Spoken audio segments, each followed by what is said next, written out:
theologian said, when did God ever disappear that you were waiting for him to show up?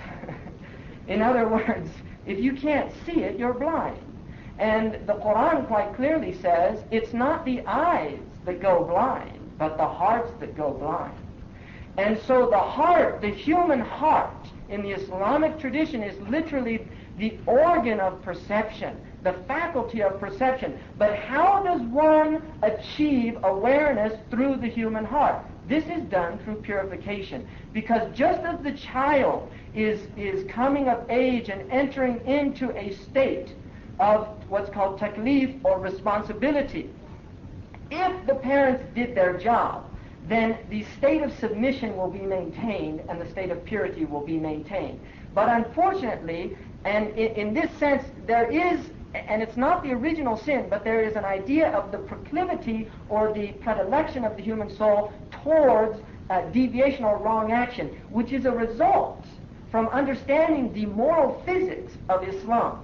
The human being is seen to be composed of two essential elements. One is material and the other is spiritual. Now, this is not different from the Christian idea either, except that in the Christian tradition, and certainly if you read St. Augustine, the Confessions or the City of God, you will find that St. Augustine actually, he was known to, he frequented houses of ill repute in his youth, and really had a problem initially with accepting Christianity because he really enjoyed sensuality. And he was quoted as saying, "Oh God, make me a Christian, but not yet." In other words, he was still sowing his wild oats. And that idea of becoming a Christian for him meant to give up the experience of the sensual. And he actually is, and most of the early church fathers, St. Jerome and the Desert Fathers, are notorious for their literal loathsome attitude towards the body. I mean, they really felt that the body was evil and the body was foul. And this unfortunately permeated the Christian idea for centuries, and because of that, sexuality was seen as literally as a really a pathetic kind of condition. That the ideal was to become a priest or a nun in Christianity, but if you couldn't do that, then, that within the marriage, you only procreated, according to St. Augustine, you only did the act of sexual relation for procreation and for no other reason. And it was actually seen as a sin for a man to sleep with his wife or vice versa. I mean, obviously take two. But for literally, it was seen as a sin to do that act. Why? Because the body was seen as foul. Now, in the Islamic tradition, the body is not seen as foul. It's actually seen as a gift from God to be enjoyed and to be experienced. And the sensuality of the body is to be experienced. And the paradise of the Muslims, on some levels, is actually quite sensual. And so there is not a loathsome attitude towards the body, but literally a kind of an enjoyment and a recognition that the body itself is sacred. I mean, we were talking about making everything sacred. Well, that is exactly what the Islamic tradition does. One of the hadiths of the Prophet's prophetic traditions, some men were with the Prophet, and he said that even in your sexual relations is a divine reward. And the man said, "Oh, messenger of God, you mean if a man goes to his wife and gets his appetite satisfied sexually, he has a reward from God?"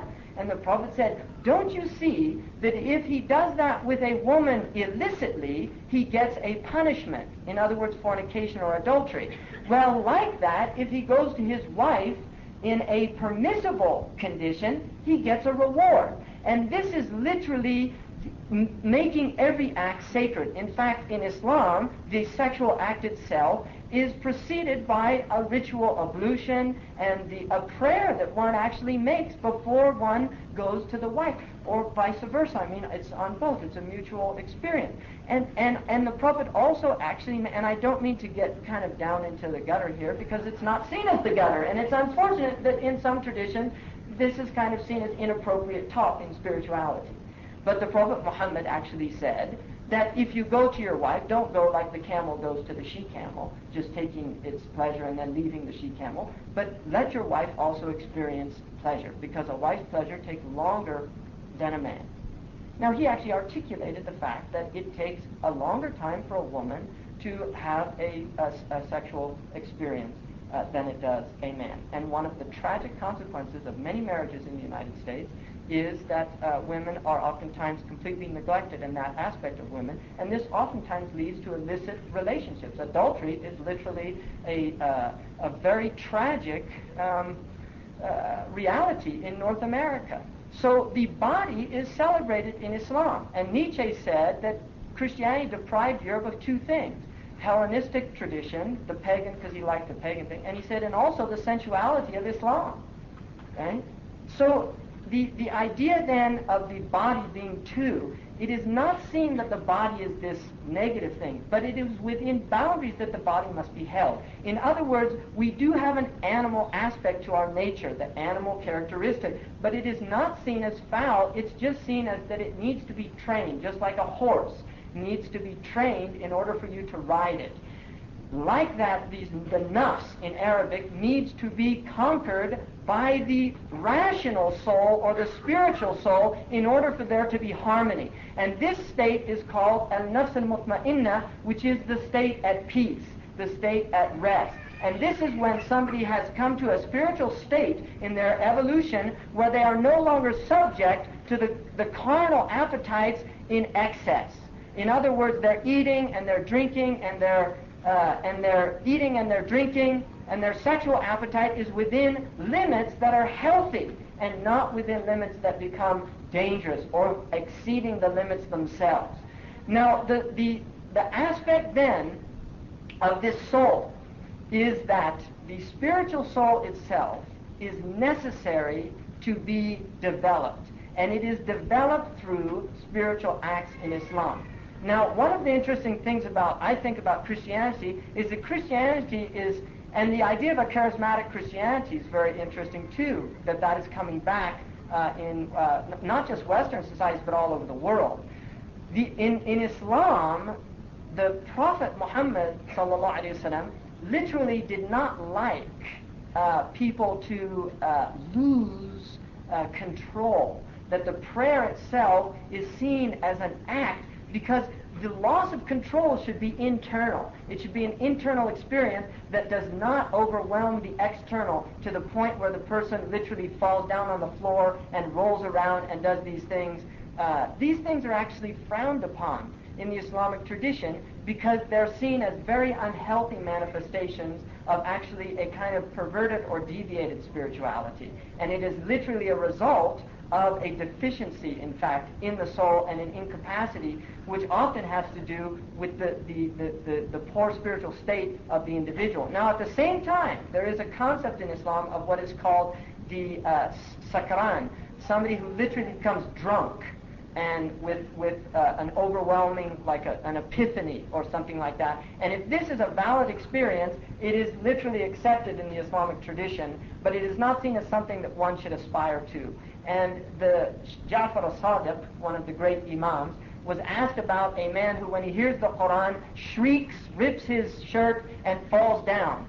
He said, put him on the edge of a building and read some Quran to him, and if he falls off, then we can assume that it was a true spiritual state. So this idea of the human being literally being in a state of felicity originally, and that this must be maintained and preserved. It is maintained and preserved literally by Islam. Now, Islam is the definition as well as the name of the religion. Like Christianity is actually an appellate that was given to the Christians later. The earlier tradition called them Nazarenes, and that is actually what the Quran calls them. And the idea of being called Christian or Masihi in the Arabic language was a later development. But in Islam, the word itself is the definition of the religion. Now, I will say, in the Islamic tradition, the perspective of the Muslims is literally that Islam is the religion of Jesus as well as Moses, as well as Abraham. In other words, the deen of God is one. And Jesus, we believe, was a Muslim, which means literally in a state of submission to God. Submission to God. And that he adored God. And he prayed in the Bible it says he fell on his face.